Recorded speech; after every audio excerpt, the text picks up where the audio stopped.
शारीरिक शिक्षा। पाठ 1 हमारा है शारीरिक शिक्षा। शारीरिक शिक्षा। ये शारीरिक शिक्षा है। सबसे पहले शारीरिक शिक्षा क्या है? शारीरिक शिक्षा का अर्थ क्या है? शारीरिक शिक्षा किसे कहते हैं? इसका मतलब आप लोगों को पता होना चाहिए। तो शरीर और मस्तिष्क को स्वस्थ और मजबूत बनाने के लिए जो सीख, ज्ञान और क्रियाएं कराई जाती हैं वही शारीरिक शिक्षा कहलाती हैं। तो इसका अर्थ है शरीर और मस्तिष्क हमारे दिमाग को स्वस्थ और मजबूत बनाता है। कौन बनाता है? शारीरिक शिक्षा। उसके साथ साथ शारीरिक मानसिक विकास भी होता है। ठीक, अब चलिए आगे देखिए, शारीरिक शिक्षा की आवश्यकता क्यों है? इसकी आवश्यकता क्यों है? आजकल जो है आधुनिक युग, ऐसे कह सकते हो कि आधुनिक युग यंत्रों का युग है। किसका युग है? यंत्रों का युग है। तो लोग अगर कहीं पर जाना होता है तो पैदल नहीं चलते हैं, उसके लिए उनको साइकिल चाहिए, मोटरसाइकिल चाहिए। ठीक, मतलब जितनी सुविधाएं बढ़ती जा रही हैं उतने ही लोग क्या हो रहे हैं?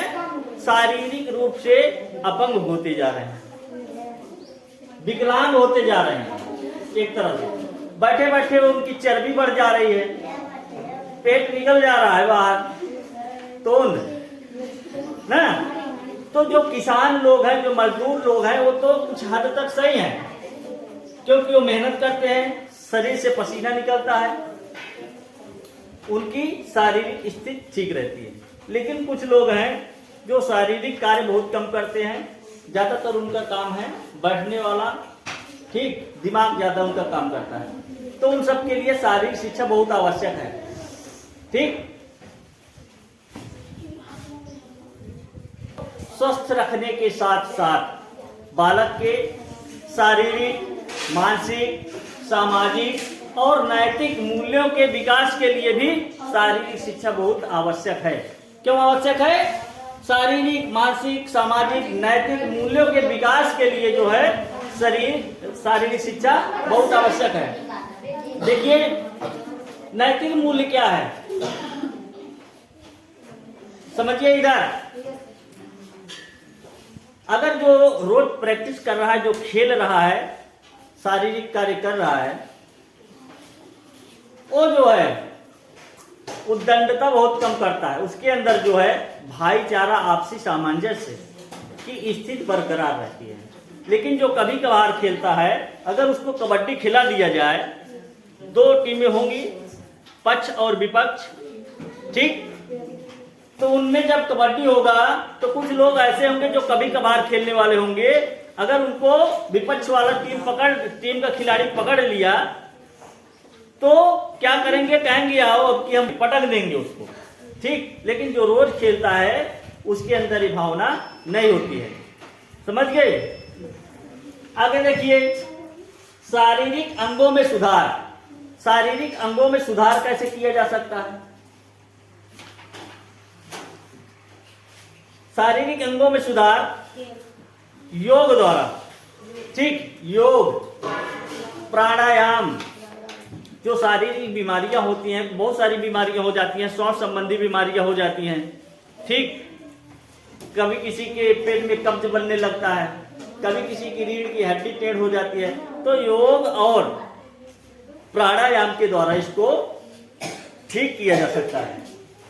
खेल कूद तथा तैराकी। क्या है खेल कूद और तैराकी?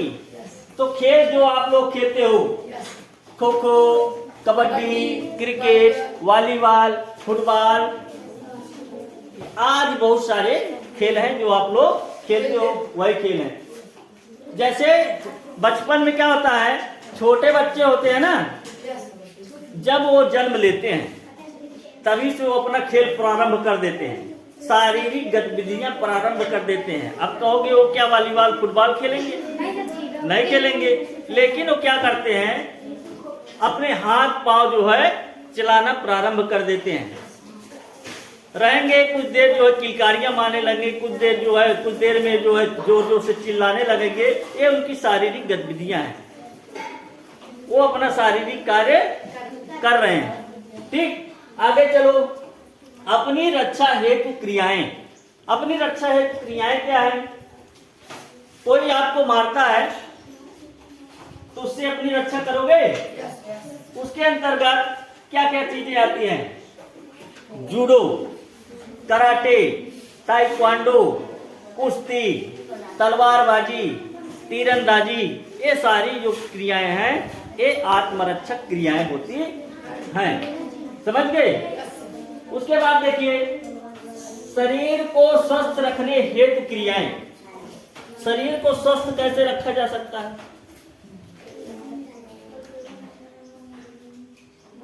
शरीर को स्वस्थ रखने के लिए पैदल चलना, टहलना, ठीक है, और सीढ़ी पर चढ़ना उतरना, जिम्नास्टिक करना, जॉगिंग करना, ये सारी क्रियाएं जो है शरीर को स्वस्थ रखने की क्रियाएं हैं।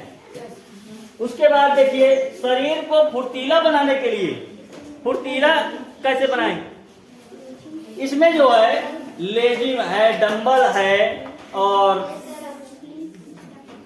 डांस है, ठीक, ढपली बजाना है, नृत्य क्रियाएं जिसको कहते हैं, नृत्य क्रियाएं, ये सारी क्रियाएं जिम्नास्टिक भी इसी में आएगा। ठीक, कोई जो है अगर डांस करेगा तो बहुत सिलो सिलो तो नहीं करेगा, ऐसे ऐसे नहीं करेगा। उसके लिए जब जैसे म्यूजिक बजेगी वैसे जो है अपना डांस शुरू करेगा ही नहीं। समझ रहे हो? तो ये फुर्ती वाले काम है, शरीर को फुर्तीला बनाते हैं। तैराकी हो गया, तैराकी में भी फुर्ती होना चाहिए। ठीक, आगे चलिए। मनोरंजनात्मक हेतु, मनोरंजन हेतु क्या है? क्या क्या है? मनोरंजन के, जैसे मान लीजिए मनोरंजन के लिए आप लोग टूर जाते हो, गए हो कभी? कुछ बच्चे गए हैं इसमें से टूर, ठीक, जैसे टूर पर गए और वहां पर जाने के बाद कैंपिंग करना, कैंप लगाना। जब कैंप लगता है तो सबका खाना वाना वहीं पे बनता है। ठीक, कुछ बच्चे खाना बनाएंगे, कुछ पानी लाएंगे, कुछ जो है सब्जियां काटेंगे, तो उसमें बहुत आनंद आता है। ठीक, भावगीत गाना, ठीक है, भावगीत। जैसे खाली समय है तो उसके लिए अंताक्षरी वगैरह खेलते हो, ठीक, ये क्रियाएं होती हैं। और पिरामिड बना करके उस पे जो है 1-4-5 लोग जो है खड़े होंगे, फिर उसके ऊपर 2-3 लोग, फिर उसके ऊपर 2-3 लोग, ये सारी क्रियाएं जो है मनोरंजनात्मक। और एक चीज, मछली पकड़ना भी मनोरंजन क्रियाओं के अंतर्गत आता है। मछली कोई पकड़ा है इसमें? अच्छा लगता है पकड़ने में? हाँ, अच्छा लगेगा, समझ रहे हो? तो मछली पकड़ना भी मनोरंजनात्मक कार्य है। आगे और कोई हेडिंग है? अगला हेडिंग कौन है? शारीरिक शिक्षा से लाभ। ये सब बता दिया गया है। शारीरिक अंगों के सुधार हेतु खेल तथा तैराकी, अपनी रक्षा कौन कौन सी क्रियाएं करनी चाहिए, शरीर को स्वस्थ रखने के लिए कौन कौन सी क्रियाएं होती हैं, शरीर को फुर्तीला कौन कौन सी क्रियाएं बनाती हैं, मनोरंजन हेतु कौन कौन सी क्रियाएं होती हैं। अब आ गया शारीरिक शिक्षा से लाभ। शारीरिक शिक्षा से बहुत लाभ है। शारीरिक शिक्षा से अनेकों लाभ है। शारीरिक शिक्षा शरीर और मस्तिष्क को स्वस्थ रखता है और फुर्तीला बनाता है। ठीक, हाथ पैर की मांसपेशियों को मजबूत बनाता है, हृष्ट और पुष्ट रखता है, हृदय की गति में भी जो है परिवर्तन लाता है। जो प्रतिदिन व्यायाम करते हैं उनके हृदय की क्षमता जो है बढ़ जाती है, पंप करने की क्षमता। ठीक, और इसके द्वारा स्फूर्ति, आनंद और ऊर्जा की भी प्राप्त होती है। जब तुम शारीरिक शिक्षा में कोई खेल खेलते हो, आनंद आता है, यस सर, फुर्ती शरीर में आ जाती है, यस सर। तो ये सारी क्रियाएं जो है शारीरिक शिक्षा है, जैसा बताया गया। समझ गए? चलो अब ये तो आपको एक बार बता दिया गया क्या क्या होता है।